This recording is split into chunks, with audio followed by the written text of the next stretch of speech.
नमस्कार दोस्तों, इम्प्ले खबर चैनल के एक और नए वीडियो में आप सभी दोस्तों का फिर से एक बार स्वागत है। तो दोस्तों 1 फरवरी को देश का बजट यहां पर जो है आएगा और इस बजट से ईपीएस 95 पेंशन धारकों को काफी उम्मीद है।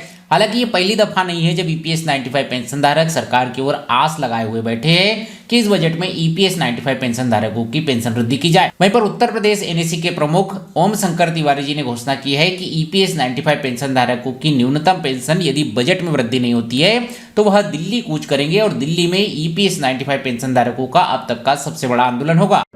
लेकिन आज तक अभी तक नहीं आदेश हो पाए।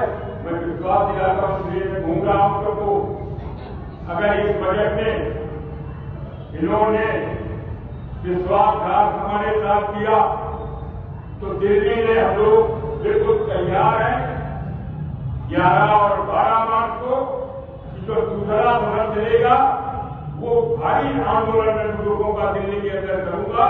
ये इतिहास बताएगा और आपकी मांगों को लेकर के हमारे साथी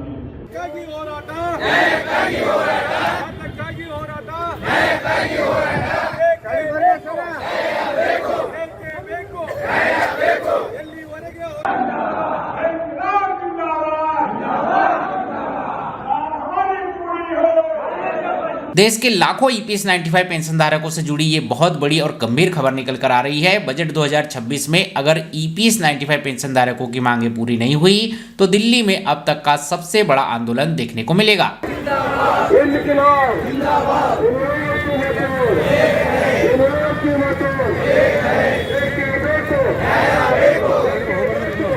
ईपीएस 95 राष्ट्रीय संघर्ष समिति पेंशन धारकों का साफ कहना है कि अगर न्यूनतम पेंशन 7,500 प्लस महंगाई भत्ता और मेडिकल सुविधा की घोषणा बजट में नहीं होती है तो सरकार के खिलाफ वह देशव्यापी आंदोलन खड़ा करेंगी। आपको बता दें कि आज भी लाखों ईपीएस 95 पेंशन धारक ऐसे हैं जिन्हें की मात्र 1,000 रुपए, किसी को 1,000 रुपए से कम तो किसी को 1,000 से 1,500 के बीच में बेहद कम पेंशन मिल रही है और इसमें जो है जीवन यापन करने को वह मजबूर है। जबकि महंगाई लगातार बढ़ती जा रही है और पेंशन भोगियों की पेंशन में 2014 से अब तक कोई भी इजाफा नहीं हो पाया है।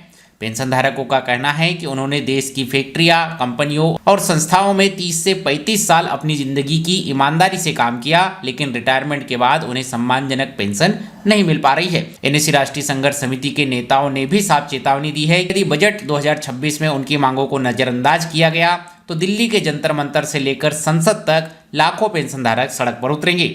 यह आंदोलन पूरी तरह शांतिपूर्ण होगा, लेकिन इसका असर सरकार और देश की राजनीति पर गहरा पड़ सकता है। चूंकि जो ईपीएस 95 पेंशन धारक है वह थोड़े वृद्ध है और अपने हालातों से मजबूर है, ऐसे में आंदोलन तो शांतिपूर्ण होगा लेकिन इसका असर चौतरफा देखने को मिल सकता है। ऐसे में बड़ा सवाल यही उठता है कि क्या इस बजट सत्र 2026 में ईपीएस 95 पेंशन धारकों की मांगे मान ली जाती है कि क्या सरकार की ओर से इस बजट में कुछ ऐसी योजना, कुछ ऐसी घोषणा की जाएगी जिससे कि ईपीएस 95 पेंशन धारकों की मांगे यहाँ पर पूरी हो सके, उनका जीवन यापन सुखमय हो सके, ऐसी पेंशन उनकी यहाँ पर बढ़ाई जा सके, या फिर से हर साल की तरह ईपीएस 95 पेंशन धारकों को बजट के बाद निराशा हाथ लगेगी और दिल्ली में बड़े आंदोलन की तैयारी करनी पड़ेगी। आपको क्या लगता है मुझे कमेंट करके जरूर बताइएगा। ये वीडियो जानकारी अपडेट आपको अच्छी लगी हो वीडियो को लाइक शेयर, चैनल को सब्सक्राइब जरूर कीजिएगा। मिलते हैं अगले वीडियो में, तब तक के लिए जय हिंद, वंदे मातरम।